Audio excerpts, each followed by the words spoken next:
ഇന്ന് നടന്ന peon, room attendant, night watchman തുടങ്ങിയ പരീക്ഷകളിലേക്ക് നടന്ന പരീക്ഷയിലെ മാത്സ് ചോദ്യങ്ങളിലെ ഉത്തരങ്ങളുമാണ് ഈ ഒരു വീഡിയോയിൽ നമ്മൾ നോക്കാൻ പോകുന്നത്.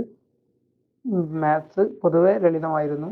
ഒരു 15-18 മാർക്കൊക്കെ സുഖമായി എല്ലാവർക്കും സ്കോർ ചെയ്യാവുന്ന ചോദ്യങ്ങളായിരുന്നു ഉണ്ടായിരുന്നത്. ഉത്തരങ്ങൾ നോക്കാം. ഒന്നാമത്തെ ചോദ്യം, താഴെ പറയുന്നവയിൽ ശരി ഏത്? ഉത്തരമായി വരുന്നത് ഓപ്ഷൻ സി ആണ്. Option C. 9 × 6 എന്ന് പറഞ്ഞാൽ 54 ആണ്. മറ്റെല്ലാം തെറ്റാണ്. ദെൻ 34, 20ൻ്റെയും 30ൻ്റെയും ഉസാഗ 10 ആണെങ്കിൽ അവയുടെ ലസാഗു എത്രയാണ്? ഉത്തരം ഓപ്ഷൻ എ 60 ആണ്. Option A 60. 35ാമത്തെ ചോദ്യം, 8/3ൻ്റെ 3/4 ഭാഗം എത്രയാണ്? ഉത്തരം ഓപ്ഷൻ ബി ആണ് 2. അടുത്ത ചോദ്യം 36, 726 സെൻറ്റിമീറ്റർ നീളമുള്ള ഒരു കയറിനെ 100 തുല്യ ഭാഗങ്ങളായി മുറിച്ചാൽ ഓരോ കഷ്ണത്തിൻ്റെയും നീളം എത്രയാണ്? ഉത്തരം ഓപ്ഷൻ എ ആണ് 7.26 സെൻറ്റിമീറ്റർ, 7.26 സെൻറ്റിമീറ്റർ. 37, 8² + 9² വില കാണുക. ഉത്തരം ഓപ്ഷൻ ബി ആണ് 145 ആണ്. അടുത്ത ചോദ്യം 38, ഒരു ബാസ്കറ്റ്ബോൾ കളിക്കാരൻ്റെ 6 കളികളുടെ ശരാശരി സ്കോർ 18 പോയിന്റാണ്. അടുത്ത കളിയിൽ അയാൾ 25 പോയിന്റ് എടുത്താൽ പുതിയ ശരാശരി സ്കോർ എത്രയാണ്? ഉത്തരം ഓപ്ഷൻ സി ആണ്. ഉത്തരം ഓപ്ഷൻ സി 19 ആണ്. ഓപ്ഷൻ സി 19 ആണ്. അടുത്ത ചോദ്യം 39, √64 + √100 വില എത്രയാണ്? ഉത്തരം ഓപ്ഷൻ ഡി ആണ് 18. 8ൻ്റെ സ്ക്വയർ ആണ് 64, 100ൻ്റെ സ്ക്വയർ ആണ് 10ൻ്റെ സ്ക്വയർ ആണ് 100, അങ്ങനെ 18. Option D 18.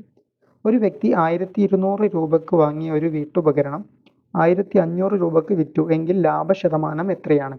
ഉത്തരം ഓപ്ഷൻ ബി ആണ് 25%. അടുത്ത ചോദ്യം 41, ചിത്രത്തിൽ അടയാളപ്പെടുത്തിയ കോൺ കാണുക. അതായത് ഈ ഒരു കോൺ കണ്ടുപിടിക്കാനുള്ള ഒരു ചോദ്യമായിരുന്നു. ഉത്തരമായി വരുന്നത് ഓപ്ഷൻ ബി ആണ് 70 ഡിഗ്രിയാണ്. 70 ഡിഗ്രി. അടുത്ത ചോദ്യം 42, ഒരു സൈക്കിൾ സവാരിക്കാരൻ 45 കിലോമീറ്റർ ദൂരം 3 മണിക്കൂർ കൊണ്ട് സഞ്ചരിക്കുന്നു എങ്കിൽ അയാളുടെ ശരാശരി വേഗത എത്ര? ഉത്തരം ഓപ്ഷൻ ഡി ആണ് 15 km/h. 43, വില കാണാനുള്ള ഒരു ക്രിയ ചെയ്യാനുള്ള ഒരു ചോദ്യമായിരുന്നു. ഉത്തരം ഓപ്ഷൻ എ ആണ് 20. Option A 20. 44, താഴെ തന്നിരിക്കുന്ന ശ്രേണിയിലെ അടുത്ത സംഖ്യ ഏതാണ്? 2, 6, 12, 20 ഡാഷ് എന്നതായിരുന്നു ചോദ്യം. ഉത്തരം ഓപ്ഷൻ ബി ആണ്. ഓപ്ഷൻ ബി 30 ആണ്. Option B 30. അടുത്ത ചോദ്യം 45, താഴെ തന്നിരിക്കുന്ന സംഖ്യകളിൽ അഭാജ്യ സംഖ്യകളുടെ സെറ്റ് തിരിച്ചറിയുക. ഈ ഒരു ചോദ്യത്തിൽ ചെറിയൊരു മിസ്റ്റേക്ക് ഉണ്ട്. അതായത് ഓപ്ഷൻ ബിയിലും ഓപ്ഷൻ സിയിലുള്ള ചോദ്യങ്ങളുടെ തന്നിരിക്കുന്ന ഓപ്ഷനുകളിൽ എല്ലാം അഭാജ്യ സംഖ്യകളാണ്. അപ്പോൾ ഉത്തരം ഓപ്ഷൻ ബിയോ സിയോ ആയിരിക്കും വരിക. മിക്കവാറും ഡിലീറ്റ് ആകാനാണ് സാധ്യതയുള്ള ഒരു ചോദ്യമാണത്. 46ാമത്തെ ചോദ്യം, 0 ഏതു തരത്തിലുള്ള സംഖ്യയാണ്? ഇവിടെ ഉത്തരം ഓപ്ഷൻ ഡി ആണ്. 1ഉം 3ഉമാണ് ശരി. പൂർണ്ണസംഖ്യയാണ്, അതുപോലെ രേഖീയ സംഖ്യയുമാണ്. then അടുത്തത് 47, താഴെ പറയുന്നവയിൽ ഒറ്റയാനെ കണ്ടെത്തുക. ഉത്തരം ഓപ്ഷൻ സി ആണ് 28. മറ്റെല്ലാം ഇവിടെ സ്ക്വയറുകളാണ്. 6ൻ്റെ സ്ക്വയർ ആണ് 36, 5ൻ്റെ സ്ക്വയർ ആണ് 25, 7ൻ്റെ സ്ക്വയർ ആണ് 49. ഉത്തരം ഓപ്ഷൻ സി ആണ്. then 48, താഴെ പറയുന്ന അക്ഷരങ്ങളെ അർത്ഥവത്തായ രീതിയിൽ ക്രമീകരിച്ച് ഒരു ഗണിതശാസ്ത്രപരമായ ഉപകരണത്തിൻ്റെ പേരെഴുതുക. ഉത്തരം ഓപ്ഷൻ ബി ആണ് പ്രൊട്ടാക്ടർ. then 49, സീതയ്ക്ക് മകൻ്റെ 3 മടങ്ങ് പ്രായമുണ്ട്. രണ്ടുപേരുടെയും വയസ്സുകളുടെ തുക 60 ആണ്. മകൻ്റെ വയസ്സ് എത്ര എന്നാണ്? ഉത്തരം ഓപ്ഷൻ സി ആണ് 15. then 50, ബസ് സ്റ്റാൻഡിൽ നിന്നും 10 AM യാത്ര തിരിക്കുന്ന ഒരു ബസ് 1 PM അതിൻ്റെ ലക്ഷ്യസ്ഥാനത്ത് എത്തിച്ചേരുന്നു എങ്കിൽ യാത്രക്കെടുത്ത സമയം എത്ര? ഉത്തരം ഓപ്ഷൻ ബി ആണ് 3 മണിക്കൂർ.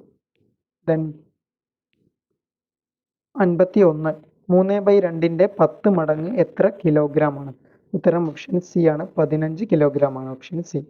then അടുത്ത ചോദ്യം 52, 65 പേരുള്ള ക്ലാസ്സിൽ സിദ്ധാർത്ഥ് മുന്നിൽ നിന്നും 37ാമതാണ് എങ്കിൽ പിന്നിൽ നിന്നും സിദ്ധാർത്ഥിൻ്റെ റാങ്ക് എത്രയാണ്? ഓപ്ഷൻ സി ആണ് 29 ആണ്. 29.